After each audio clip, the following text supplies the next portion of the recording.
తెలిసిన పెళ్లిలో ఎవడైనా భోజనాలు చేస్తాడు, కానీ తెలియని పెళ్లిలో, అది కూడా మనకు సంబంధం లేని పెళ్లిలో భోజనాలు చేస్తే ఒక రేంజ్ ఉంటుందని చెప్పి పిలవని పేరంటానికి అయితే ప్యాంటు చొక్కా వేసుకొని హీరో లెక్క అయితే బయలుదేరిపోయాం.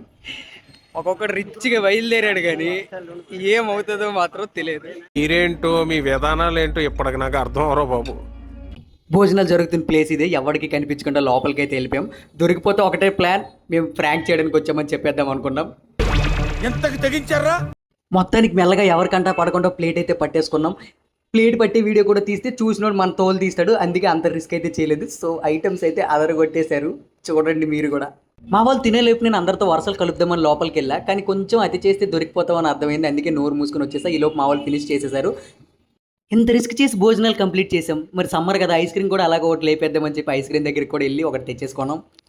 ఇదంతా ఒక ఎత్తు అయితే, తిన్నాక పార్కులో చేసాం రచ్చ, అది ఇంకో ఎత్తు. ఆ వీడియో కావాలంటే పార్ట్ 2 కోసం కామెంట్ చేయండి. అంతవరకు మన ఛానల్ సబ్స్క్రైబ్ చేసుకోండి. బాయ్.